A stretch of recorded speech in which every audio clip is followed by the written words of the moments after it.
모든 인생은 날마다 처음이다. 누구도 부정할 수 없는 사실이다. 우리는 매일 처음을 산다. 이 얼마나 신나는 일인가. 10대도 60대도 오늘은 처음이다. 그러므로 오늘 당장 무엇을 시작하더라도 그 무엇을 실패하더라도 모두 처음이니 아무렴 어떨까?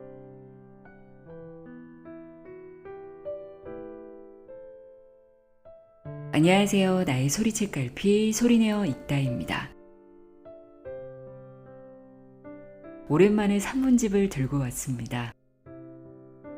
개들이 짖는 동안이라는 단편소설로 2018년 삶의 향기 동서문학상 대상을 받으며 작품 활동을 시작한 이은정 작가의 쓰는 사람 이은정입니다.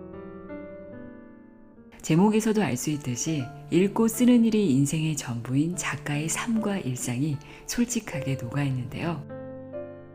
저는 이런 산문집을 참 좋아합니다. 나와 비슷한 혹은 전혀 다른 삶을 사는 이들의 사사로운 이야기들을 읽다 보면 지극히 평범한 나의 일상을 조금은 특별한 시선으로, 다른 시선으로 바라볼 수 있게 되더라고요. 쓰는 사람 이은정에서 제 마음에 가장 와닿았던 문장들을 읽어드립니다.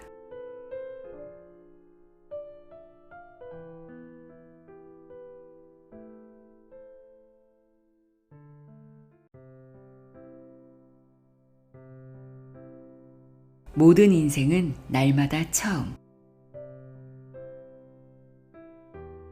처음이란 말보다 첫이란 말이 더 좋다. 명사와 관형사의 차이일까?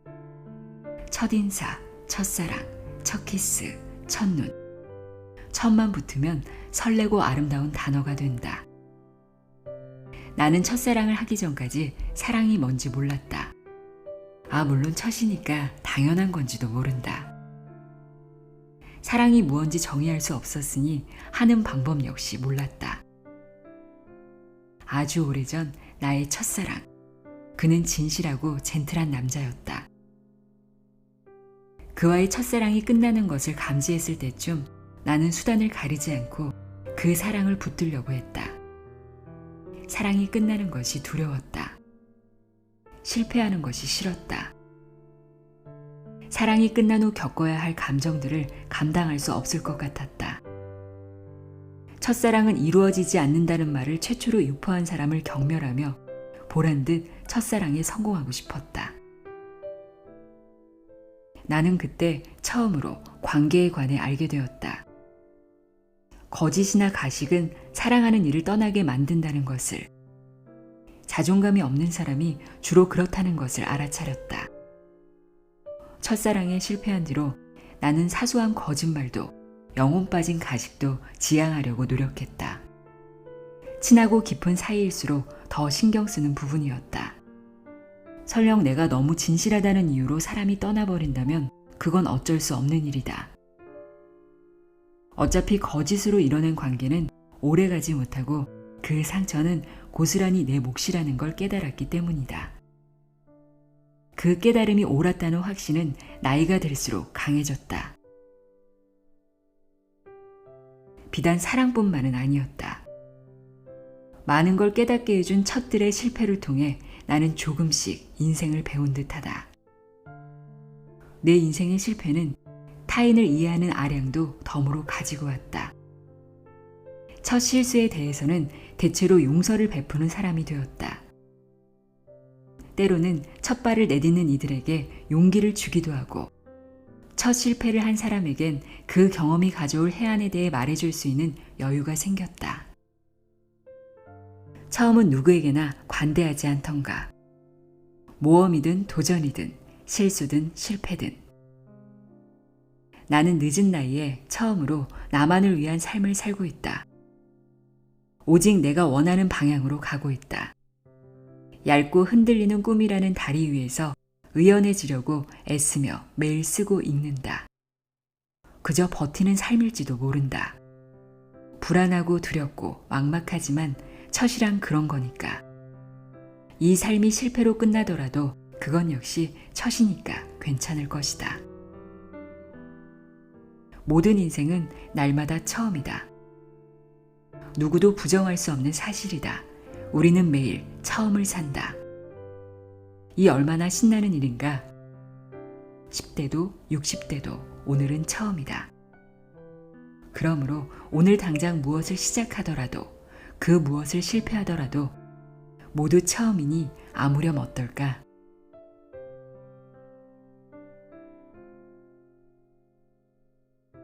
어떤 힘도 나로부터 나온다. 내가 14살이었을 때 아빠가 하던 일이 망했다. 심지어 내가 생애 처음 교복을 입고 학교에 다녀온 날, 우리 집은 초라하고 좁은 집으로 이사했다. 초경을 시작할 때쯤이었고 남학생과 시선을 마주치는 것조차 부끄러워진 무렵이었다. 말갈량이었던 나는 점점 어두워졌다. 말수는 적으나 반항심은 점점 늘어갔다. 나는 그냥 혼자이고 싶었다. 아빠가 2번째로 망했던 것은 내가 대학교에 입학할 무렵이었다. 그 유명한 IMF가 우리 아빠만 비껴갈 리는 없었다. 나는 또다시 내 안의 숲으로 들어가려고 했다. 그런데 예전과 다른 조건이 있었다. 20살 성인이 된 것이다. 나는 나를 가두는 대신 거리를 배회했고 술을 마셨고 외박을 했다. 여차하면 집에서 나가 혼자 살아도 그만이라는 생각이 들었다. 그런 생각은 아빠의 권위에 맞설 용기가 되어주었다. 내가 재수없는 아이라는 생각은 성인이 되어서도 이어졌다. 하필 내 인생 중요한 시기마다 아빠가 망했고 그로 인해 엄마는 일을 해야 했다. 아빠가 망한 것보다 엄마가 일을 나가는 게 더 싫었는데 결국 그건 아빠 때문이란 생각에 아빠를 계속 미워하게 되었다. 그 모든 게 내가 재수 없어서 그런 게 아닐까 그런 생각을 했다. 재수 없는 아이가 태어나서 자꾸 불행한 일만 생기는 거라고. 그래서 나를 없애버리고 싶었다. 그런 생각들은 다른 관계 속에서도 튀어나오곤 했다. 어떤 관계가 무너지면 모두 내 탓인 줄 알았다. 데이트 폭력을 당해도 내 탓, 성추행을 당해도 내 탓. 이 세상의 모든 불행은 내 탓. 그러니까 나 같은 건 없어져야 해. 불행의 씨앗 같은 쓸모없는 인간. 그 생각을 완전히 버리게 된 계기는 독립이었다. 모든 관계와 장소와 경제로부터의 독립. 오롯이 내 바이오리듬에 맞춰 전개되는 일상은 내 취향과 내 삶을 들여다보게 만들었다. 예전에는 느껴보지 못했던 마음의 여유. 그 시간이 모여 자존감을 형성하고 있었다. 점점 내가 좋아지기 시작했고 잘 살고 싶어졌다. 나를 웃게 하는 대부분의 장면은 타인이 아니라 나로 인해서 생기는 것이었다. 나는 재수없는 인간도 쓸모없는 인간도 아니었다. 일이 바빠져도 심심해서 뒹굴거려도 완벽하게 불행하진 않았다. 나를 이끄는 어떤 힘도 나에게서 나온다는 것을 깨닫게 되었다. 그것은 상상하지 못했던 내면의 변화를 일으켰다. 증오가 사라졌다. 나를 아프게 한 사람들에게 연민이 생기기 시작했고 하나 둘 용서하기에 이르렀다. 아마도 더 큰 행복으로 가는 포문이었을 것이다. 이로써 나는 홀로 서기까지의 고난마저 기특하게 여기게 되었다.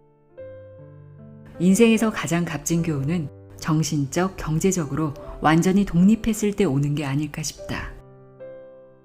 누군가를 하염없이 의지하고 있지는 않은지 시시때때로 점검해 보는 게 좋겠다.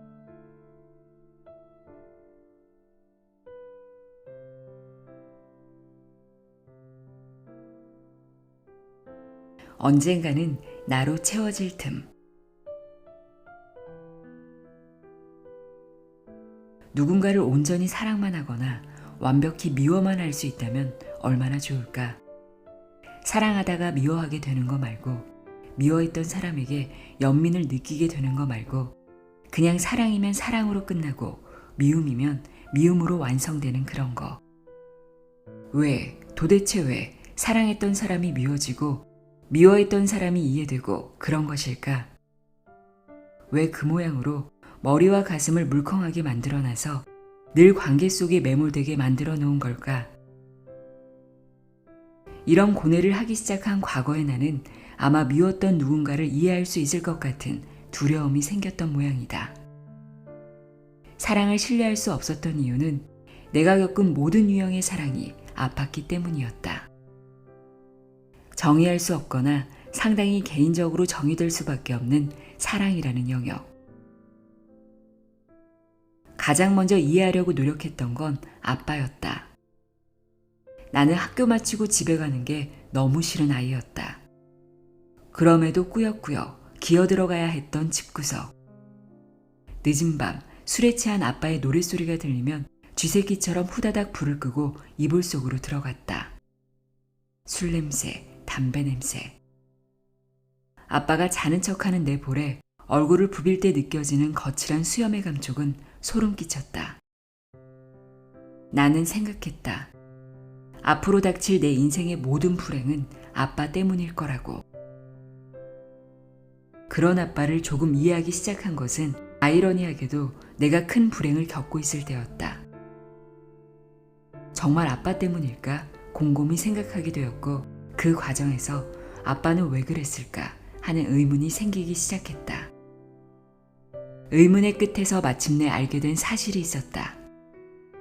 나는 단 한 번도 아빠가 왜 그랬는지, 왜 그런 사람이 되었는지 알려고 하지 않았다는 거였다. 그래서 아빠의 얘기를 들어보기로 했다. 변명할 기회를 주려는 게 아니었다. 변명도 해명도 필요 없는 명백히 잘못된 가장의 모습이었지만 인간적으로 궁금했다. 아빠는 오랫동안 목말랐던 질문인 듯 조곤조곤 자신의 이야기를 풀어놓았다. 무엇보다 아빠는 자신의 잘못을 알고 있었다. 그때부터 나는 미움으로 가득 찼던 아빠를 향해 1%의 틈을 만들어 놓았다. 용서나 이해 따위의 특정한 감정을 집어넣은 것이 아니라 어떤 감정이든 들고 날 수 있도록 그저 비워둔 마음의 자리, 딱 1%. 두 번째 상대는 사랑했던 사내였다.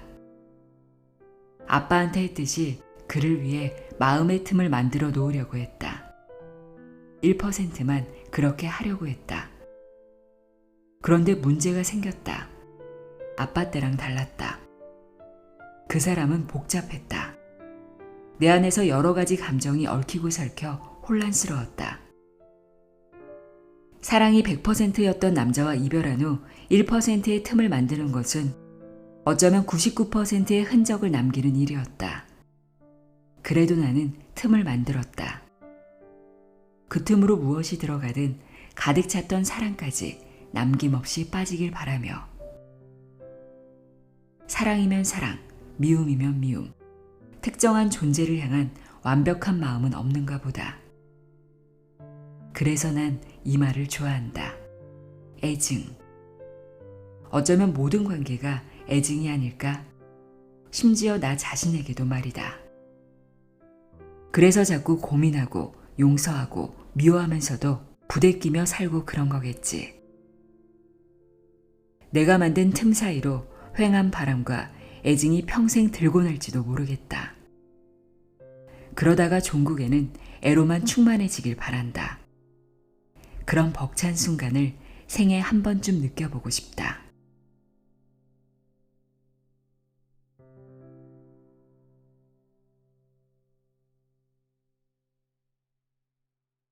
끝까지 작가로 살겠다.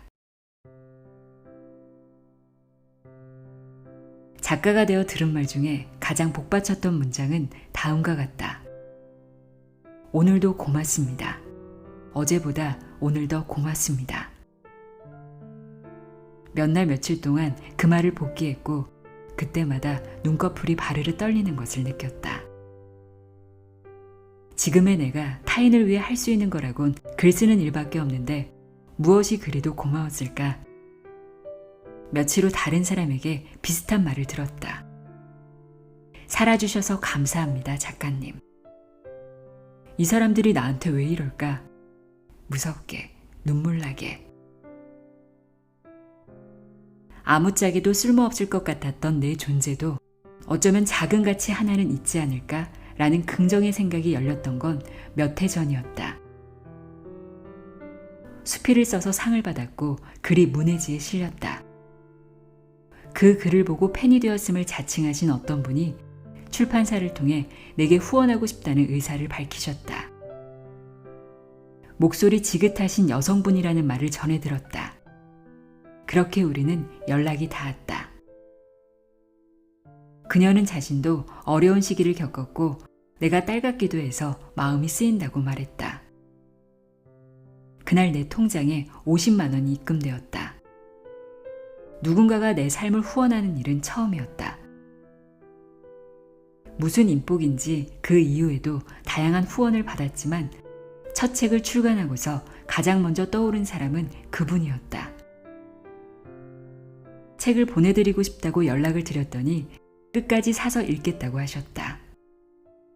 정말 축하해요. 그분의 축하가 진심이라는 것이 제대로 느껴져서 온몸이 뜨거워졌다. 나는 그런 힘으로 바닥에서 무릎을 털고 일어났다. 문학마저 집어치우고 싶을 때마다 떠오르는 사람들이 있었다. 잘 알지도 못하는 내게, 한 번도 만나보지 못한 내게 자꾸 손을 내미는 사람들. 내가 밥은 먹고 사는지, 어디 아픈 데는 없는지 걱정하는 사람들. 끝까지 포기하지 말라고 나 대신 내 운명에 구애를 펼치는 사람들. 아무리 습작을 해도 삐걱대기만 하는 나의 글을 좋아해주는 사람들. 이 글을 쓰는 지금도 내가 울먹이고 있다는 것을 아는 사람들. 이번 생에 내게 도착한 사람들. 나의 사람들. 나는 이제 계속 쓸 수밖에 없다. 그것만이 보답이라는 걸 알고 있다. 매너리즘에 빠지고 번아웃이 온다고 해도 극복할 문제지 포기를 언급할 문제는 아니다. 내가 작가가 되고 나서 받았던 모든 기적을, 기적이 필요한 다른 사람들에게 되돌려주고 싶다. 그러니 나는 끝까지 작가로 살겠다.